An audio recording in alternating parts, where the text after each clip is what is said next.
कभी कभी जिंदगी इतनी तेज भागती है कि हम खुद से ही दूर हो जाते हैं और तब एक आवाज अंदर से आती है, बस अब रुक जा, कहीं छुप जा, कहीं शांत हो जा। मुझे भी वही आवाज सुनाई दी, इसलिए आज मैं यहाँ हूँ, इन पहाड़ों के बीच, जहाँ ना सिग्नल है ना शहर का शोर, सिर्फ एक अनजानी सी शांति है जो दिल को अंदर तक छू जाती है। जब इंसान इस दुनिया से थक हार कर ढूंढता है तो वो ढूंढता है माँ की गोद। चाहे कोई कितना भी बड़ा हो जाए, लेकिन उसे आखिर में चाहिए होती है माँ। और माँ तो हर मोड़ पर मिलती है, कभी किसी बूढ़ी औरत की मुस्कान में तो कभी मंदिर के फूलों की खुशबू में। ये ब्लॉग सिर्फ एक जगह दिखाने का जरिया नहीं है, ये एक जज्बा है, एक पुकार है उन लोगों के लिए जो अपने दिल से थके हुए हैं। तो चलिए आज सिर्फ देखते नहीं हैं, महसूस करते हैं। तो हमने ले लिया है रूट माँ के दरबार में पहुँचने का, और ये रूट काफी एडवेंचरस होने वाला है। Hair pin roads, off roading and checking points आपको काफी देखने को मिलेंगे यहाँ पर, क्योंकि माँ के दरबार तक पहुँचना इतना भी आसान नहीं है।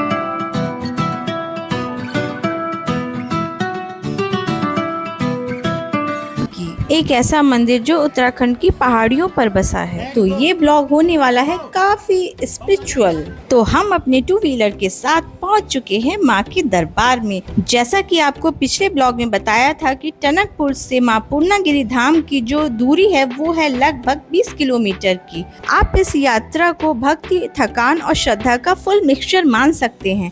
तो हमारी चढ़ाई होने वाली है लगभग 4 से 5 किलोमीटर की। रास्ते में बहुत सारे रेस्टिंग पॉइंट भी मिलेंगे जहाँ पे आप रेस्ट कर सकते हैं, और काफ़ी सारी शॉप्स भी मिलेंगी जहाँ पे आप शॉपिंग कर सकते हैं और यहाँ पर पूजा की सामग्री भी ले सकते हैं। यात्रा काफ़ी कठिन है, लेकिन भक्तों का जोश देखकर थकान का एहसास कम हो जाता है। पूर्णिमा के दिन यहाँ लाखों की भीड़ आपको देखने को मिलेगी, खास करके चैत्र नवरात्र में। यहाँ पर आकर एक अलग ही शक्ति का अनुभव हो रहा है। यहाँ पे आपको काफ़ी सारी धर्मशालाएं मिल जाएंगी जो अलग अलग सिटी के नेम से दिखेंगी। बस ये धर्मशालाएं उतने ही वक्त के लिए आपको मिल सकती हैं जितना वक्त आपको माँ के दर्शन के लिए लगेगा।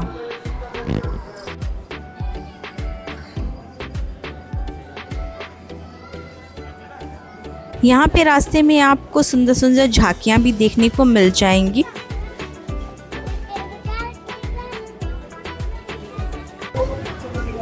तो दोस्तों हम आ चुके हैं माँ पूर्णागिरि के धाम। कहा जाता है यहाँ पे माता सती जी की नाभि यहाँ पे गिरी थी और तब से ये शक्तिपीठ बन चुका है। और हमने ट्रैकिंग 3 किलोमीटर की शुरू की थी, लेकिन ट्रैकिंग थोड़ी सी डिफ़िकल्ट है, बहुत ज़्यादा नहीं है लेकिन थोड़ी सी डिफ़िकल्ट है। तो पानी एंड अपने कुछ खाने के लिए आप सामान ज़रूर लाइएगा। और हम कल ये ट्रैकिंग करने वाले थे, दर्शन करने वाले थे माता के, लेकिन हमें आज ही ये दर्शन करने पड़े। तो दोस्तों यही है माँ पूर्णागिरि का पवित्र धाम, और यहाँ पे 15 जून तक लगा हुआ है मेला, इसलिए बाइक अलाउ नहीं की जा रही है। और यहाँ पे आपको जगह जगह पे धर्मशाला मिल जाएंगी स्टे करने के लिए, फ्रेश होने के लिए। बस आपको वहाँ से प्रसाद लेना पड़ेगा। प्रसाद होता तो बहुत कम है, लेकिन जितना पैसा आपको स्टे करने का, फ्रेश होने का, वो सारा वो प्रसाद में वसूल कर लेते हैं। तो दोस्तों हम लोग पहुँच चुके हैं मेन जो स्टेयर्स हैं उन पर पहुंच चुके हैं। वहाँ से देख रहे हैं ना, तो जाना पड़ा होगा ना, वहीं जाना पड़ा। और यहाँ पे काफ़ी कठिन है। जय माता दी।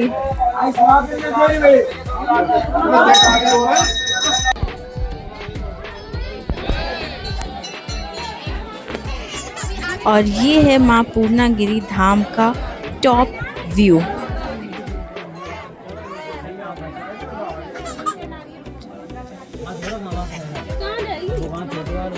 तो सामने ही है हमारे माता जी, सामने ही बिल्कुल मंदिर है और इस टाइम ज़्यादा भीड़ नहीं है यहाँ पर, लेकिन फिर भी लाइन लगी हुई है। तो चलते हैं, करते हैं दर्शन, फिर आपको मिलते हैं दर्शन के बाद।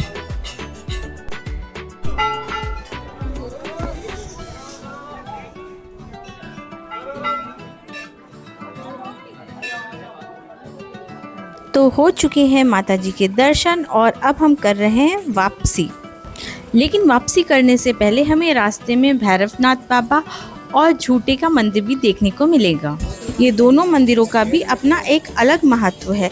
तो सबसे पहले बात करते हैं झूटे के मंदिर की। लेकिन सबसे पहले अब लग गई है जोरों की भूख। तो हमें रास्ते में मिले एक अंकल जिन्होंने छोले और चावल की एक मस्त सी स्टॉल लगाई हुई थी और सिर्फ 20 रुपीज़ में ये दे रहे थे गर्मा गर्म छोले और चावल।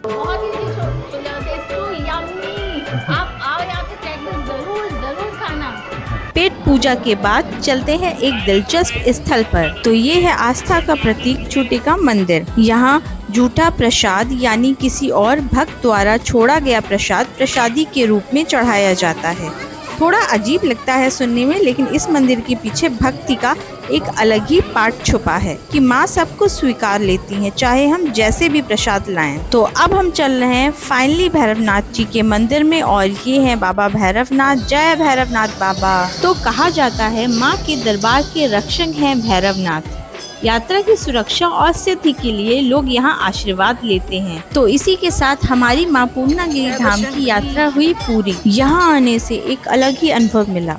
यात्रा कठिन थी, काफी चढ़ाई भी थी, लेकिन माँ के आशीर्वाद से सब काम आसान हो जाता है। तो इसी के साथ फुल पैकिंग करके अब हम निकल चुके हैं अपनी अगली यात्रा के लिए। तब तक के लिए जय माता दी।